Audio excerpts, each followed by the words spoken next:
Mitada a gente não cansa de ver, né? O Rimuru já mitou diversas vezes na história de Tensei, só que dessa vez eu acho que ele se superou. Ele superou até as próprias expectativas. Pela primeira vez na história desse mundo, ele fez uma habilidade suprema, a mais poderosa de todas, inclusive, deslocar suas presas aí. Sair com o rabinho entre as pernas, sacou? O Rimuru destroçou o Manas Mikael de uma forma que simplesmente nem ele mesmo conseguiu entender isso. Nem ele nem o Mikael, os dois ficaram tipo, quem é ele? O que ele tá fazendo aqui, sacou? Isso porque ele é só um slimezinho, hein?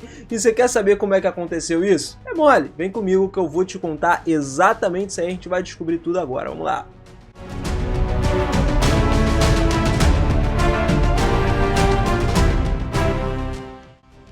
Fala, seus otakus, beleza? Eu sou o Binas e sejam muito bem-vindos a mais um vídeo aqui do canal. Quando o Rimuru enfrentou o Mikael, cara, ele tava com a maior pitada da sua vida, né? Sentia que tava sempre nesse tipo de situação, só que dessa vez era uma situação real que ele tava. O ataque inexplicável do Mikael derrotou até mesmo o Diablo, e não havia nada que o Rimuru pudesse fazer sobre isso, pra ser honesto. A única razão pela qual ele podia se dar o luxo de ser do jeito que ele estava sendo contra o Mikael era porque o Veldora ainda estava esperando ele lá no labirinto. E enquanto o Veldora estivesse seguro, o Rimuru poderia ser ressuscitado tranquilamente a qualquer momento. Já o Rudra, por outro lado, a quem Danrada havia jurado a sua lealdade e rejeitou o controle do Senhor Demônio, ele pretendia estabelecer uma nação unificada, um mundo onde todos pudessem viver felizes e harmoniosamente pelas suas próprias mãos. O estabelecimento de uma nação unificada era o seu objetivo principal.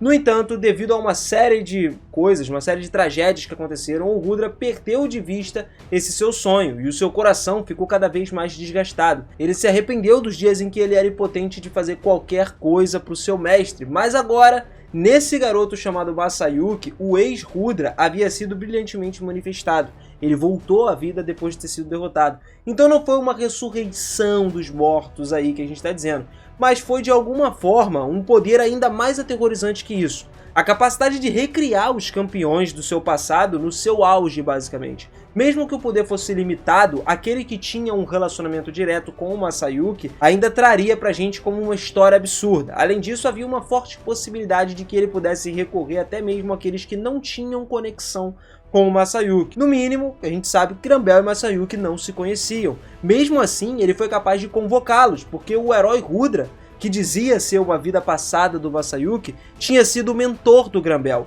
Por isso que eles conseguiam ser convocados. Até a Hinata tinha acabado de ouvir falar dessa história aí, e o Masayuki não deveria saber nada sobre ela.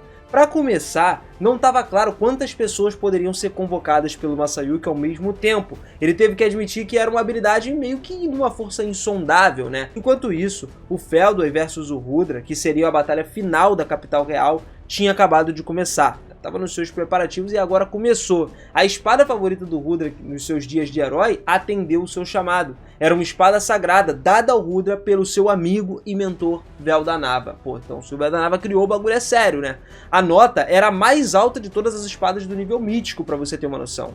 E essa espada era a Azura e a Deva. Era um par de espadas aí que podiam ser gabadas aí como espadas mais poderosas já feitas pelo Veldanava. O Rudra tinha essas espadas e caminhou em direção ao Feldway, e a Velgrad assistindo isso ansiosamente, mas sem querer interferir. Ela acreditava no Rudra, assim como muitas pessoas também. Quando ele terminou, o Rudra estava nas proximidades do Feldway, acabou a conversa dos dois, ele casualmente balançou a sua espada e o Feldway pegou a sua própria espada também. A espada que, assim como aconteceu com o Rudra e com o Guy Crimson, foi dada para o Feldway pelo Veldanava também. Era uma obra-prima chamada Arc. O grau das espadas era o mesmo que estava rolando lá. Então, basicamente, o resto da batalha seria decidido pelo nível de habilidade de cada um dos lutadores. O chão foi completamente quebrado pelos passos e até o ar foi quebrado pelo impacto de correr pelo céu. O ar foi quebrado, irmão, para ter uma noção disso. O impacto das espadas colidindo foi tão grande que o cheiro do ar ardente encheu a todos os arredores. O mentor da Hinata, o Granbel, respeitava o Rudra como mestre, e o seu poder ele sabia que era real, apesar do fato de que ele estava habitando o frágil corpo agora do Masayuki. O seu poder ainda assim se igualava ao do Feldway, né? Era uma coisa absurda, era uma pancadaria sinistra. E depois de vários confrontos ali diretos, o Feldway foi o único que foi superado. A espada do Rudra afastou a espada do Feldway. Houve uma diferença esmagadora de capacidade entre as duas ali, e a habilidade final, a Justice King Mikael, teve uma defesa completa no sentido mais verdadeiro da palavra. No entanto, cara, quando ela estivesse ativa, não se podia tomar nenhuma medida ofensiva. Sem magia, sem outros poderes, sem espírito de luta, nada tinha lá. O Felduin não podia nem usar a magia para desviar os ataques. No entanto, tivemos uma brecha nisso aí. Embora fosse impossível explodir os ataques com algumas outras coisas com aura de luta, poder esmagador de Haki foi algo eficaz. Além disso, ele poderia atacar com armas de mão, sem problema nenhum, embora essa fosse sua principal preocupação. O Rudra, então, foi proficiente nisso. Ele começou a pensar no que fazer. Ele era tão habilidoso que conseguiu liberar o guarda do castelo apenas no momento do ataque e aumentar ainda o poder através da sua aura de luta durante o combate contra o Felduin. O Felduin sabia disso porque tinha um membro do círculo íntimo ali com o Rudra. Portanto, quando ele adquiriu a habilidade final do Rei da Justiça Mikael, ele tentou recriar esse poder aí. Mas não foi algo tão fácil de se fazer. Não era uma habilidade que o Rudra aprendeu da noite por dia, por exemplo. Mas sim um método de combate que ele aprendeu repetidamente enquanto ele estava tomando porrada, sendo espancado pelo mestre dele, o Véu da Nava. O cara brigou com o Véu da Nava de cara ali para aprender isso. E por isso é que foi uma grande conquista até mesmo ser capaz de imitar essa habilidade. Só que essa existência ainda tinha uma semelhança direta com o Uriel. O Rei da Justiça Mikael tinha essa paridade. Enquanto houvesse lealdade ao seu dono, o guarda do castelo era simplesmente invencível. Em outras palavras, o Rei do Pacto Uriel e o Rei da Justiça Mikael eram semelhantes no sentido de que ouviam as vozes daqueles que estavam conectados com eles. A propósito, o Rei do Pacto Uriel também tinha a mesma defesa absoluta, que era uma aplicação da prisão infinita. E essa prisão infinita pode ser quebrada num momento crítico. Ao ver a luz então no rosto do Felduin mudar de cor, o Rudra percebeu de relance que isso tinha todas as mesmas propriedades do guarda do castelo, que ele mesmo usava. Ou seja, quanto mais pessoas acreditavam no Rudra, mais poder o Rudra tinha. As palavras do Rudra eram totalmente verdadeiras agora. E o número total de seguidores do Felduin foi inferior a 1 milhão. Estava muito baixo. O número daqueles que acreditavam no Felduin tinha sido deteriorado ainda, reduzido. E agora acreditava-se que fosse inferior a 300 mil pessoas. Por outro lado, o número daqueles que acreditavam no Rudra chegou a 800 milhões, irmão, de pessoas. Apenas entre os súditos do Império, tá? A gente tá falando do geral, não. Só na capital real de Ingrácia, milhões de pessoas colocavam sua esperança no Rudra. E em outros lugares, botavam a esperança no Masayuki. Só que como eles dois agora eram a mesma pessoa relativamente, isso era aceito sem problemas. Havia uma enorme lacuna de pessoas ali entre o Rudra e o Felduin em relação ao número absoluto de apoiadores que eles tinham. O rosto do Felduin se torceu de frustração quando ele percebeu isso. Ele poderia sentir algo perigoso acontecendo. O fato é que, quando o Véu da Nava morreu, o Rei do Pacto Uriel deveria estar perdido. Só que, no entanto, o Rudra estava usando como se fosse apenas algo natural para ele. Como uma situação inaceitável, sacou?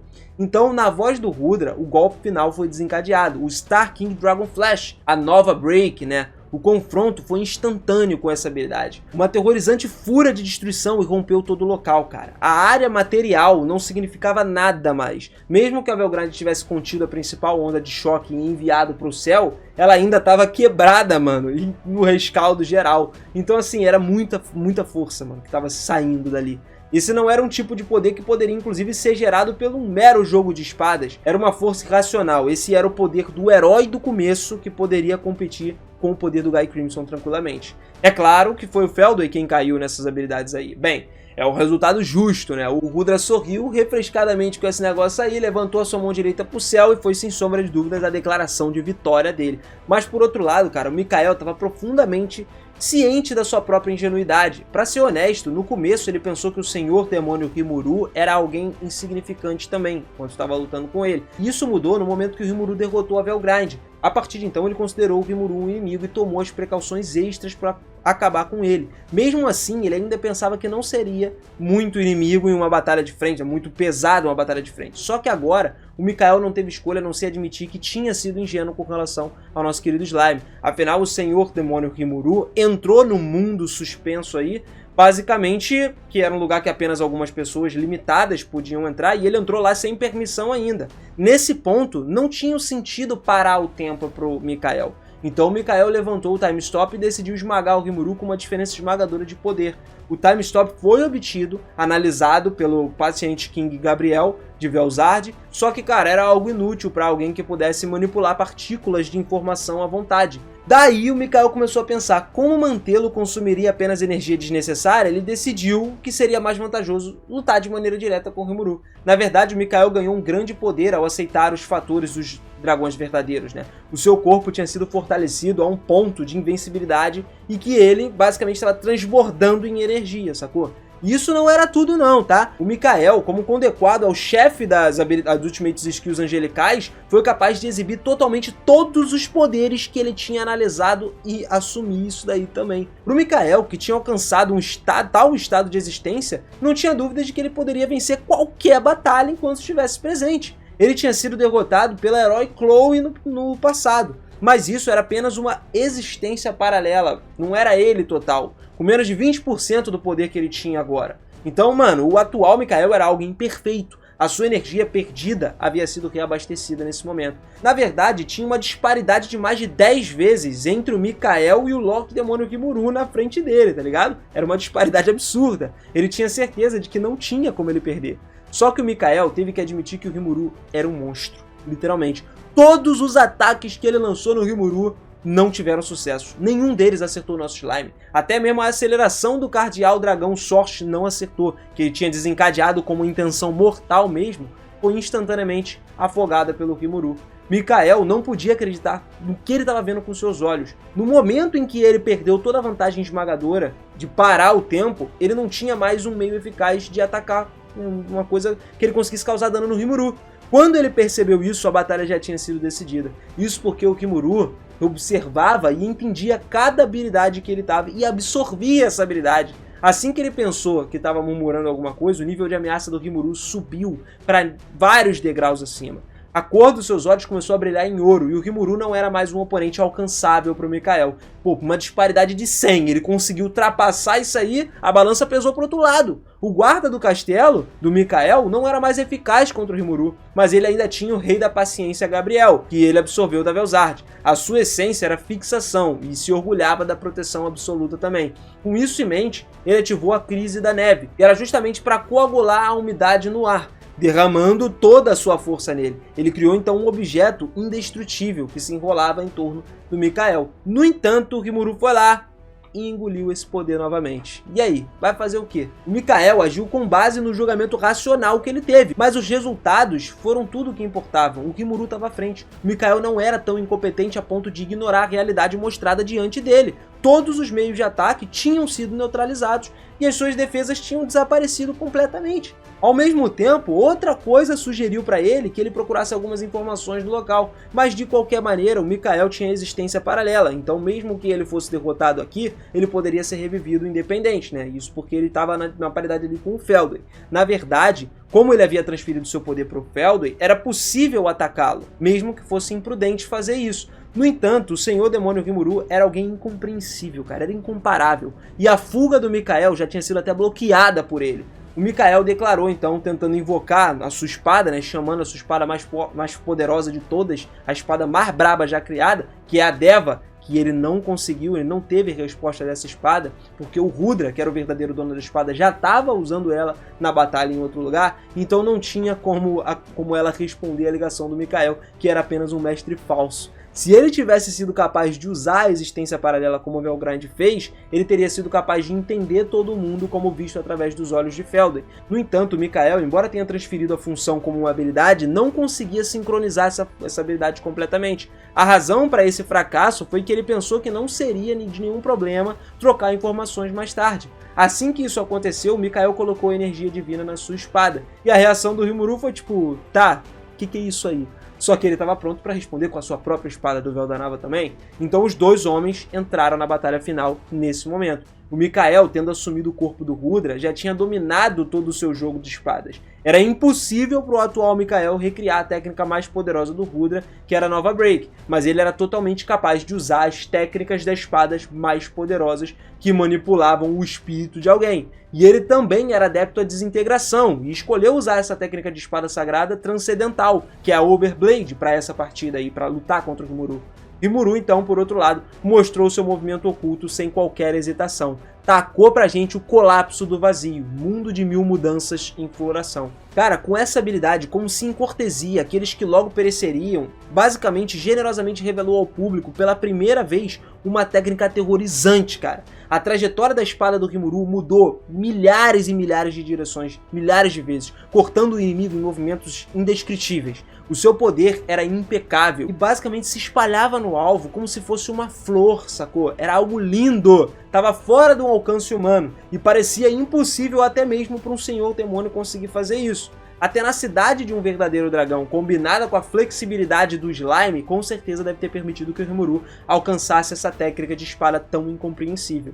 O Mikael percebeu que seu corpo estava começando a se desintegrar, e antes que ele tivesse tempo para enfrentar essa realidade inevitável, o Rimuru perguntou a ele se ele tinha uma última palavra para falar. Foi aí que, aceitando a derrota, o Mikael pensou consigo mesmo como ele poderia ter perdido quando ele superou todos os sentidos o Rimuru, e ele não conseguia encontrar uma resposta para isso. É por isso que ele fez uma pergunta diferente, né? Em vez de simplesmente suspirar e ficar pensando na derrota, ele perguntou quem era o Rimuru. Ao que o Rimuru respondeu com um olhar meio confuso que ele era apenas um slime.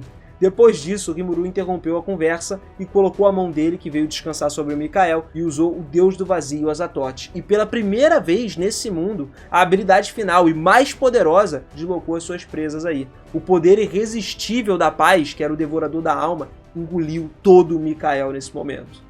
Rimuruzinho surpreendeu a gente mais uma vez, e não só ele, como outros personagens também mostraram pra gente um poder absurdo nessa reta final aí.